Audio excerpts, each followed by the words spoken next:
opinión, pues hay una situación muy grave y hay una responsabilidad política en esa situación. Y bueno, pues los datos están en el informe, que yo no voy a extenderme demasiado en ellos, pero bueno, la situación se caracteriza, digamos, por cuatro elementos. Primero, estamos ante una nueva recesión. Los datos están ahí, pero bueno, todo parece indicar que la situación no solo no es que no mejore, sino que va a empeorar. Por tanto, nos estamos situando en un 2012 que va a estar caracterizado por la recesión, todo el mundo dice lo mismo. Como consecuencia de esa situación, nos enfrentamos a una situación específicamente más grave aquí, de situación de desempleo y de precariedad y de desprotección social.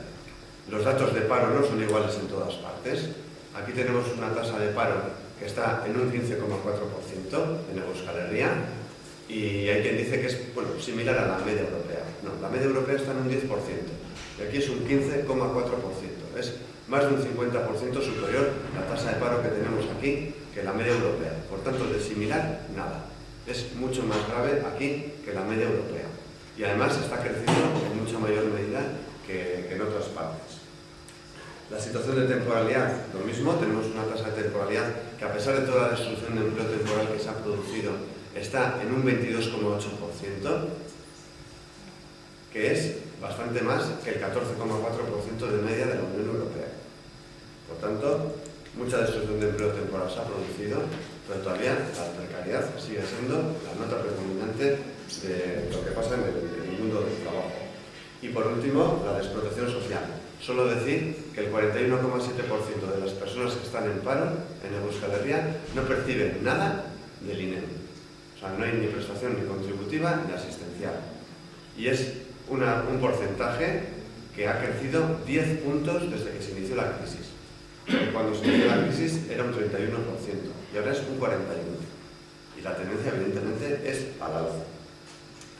Esta situación, que es muy grave, es evidente, pero tiene una responsabilidad política, que es las políticas de ajuste que se están aplicando por los distintos gobiernos. Y sobre ese tema hay un consenso muy amplio en decir que la política de ajuste nos lleva al desastre, que nos lleva a agravar la situación de recesión, de paro y de desprotección social.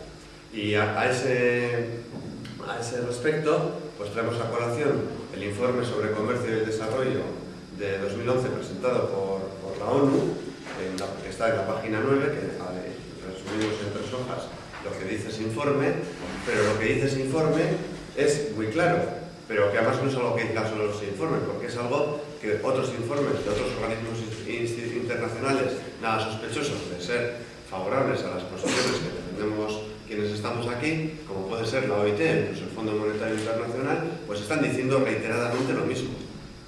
¿Y qué dice este informe? Que las medidas de austeridad llevadas a cabo por varios gobiernos europeos tienden a debilitar aún más el crecimiento y las perspectivas de empleo. Que el fracaso de las políticas que se están llevando a cabo para resolver el problema del empleo y de la deuda pública, unida a la fragilidad del sistema del sector financiero, llevarán a la economía global a otra recesión. ¿Qué más dice? Que los países desarrollados deberían evitar embarcarse en estas políticas de austeridad presupuestaria, dado el estado débil de la recuperación económica y la prevalencia de niveles elevados de desempleo que conducirían a agravar aún más en lugar de mejorar los balances públicos. Es un cuestionamiento completo de más cosas que vienen recogidas en el informe. Es un cuestionamiento claro de las políticas de ajuste.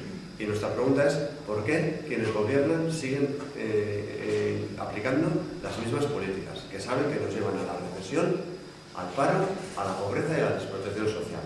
Sabemos que hay alternativas, los informes las están poniendo también encima de la mesa, las que ponemos también desde ELA y otras organizaciones también están ahí, muchas coinciden con algunas de las que se recogen aquí, y lo que planteamos es que, en nuestra opinión, la única vía para conseguir el cambio de las políticas es la movilización, y en ese contexto situamos la huelga general que hemos convocado para el 29 de marzo.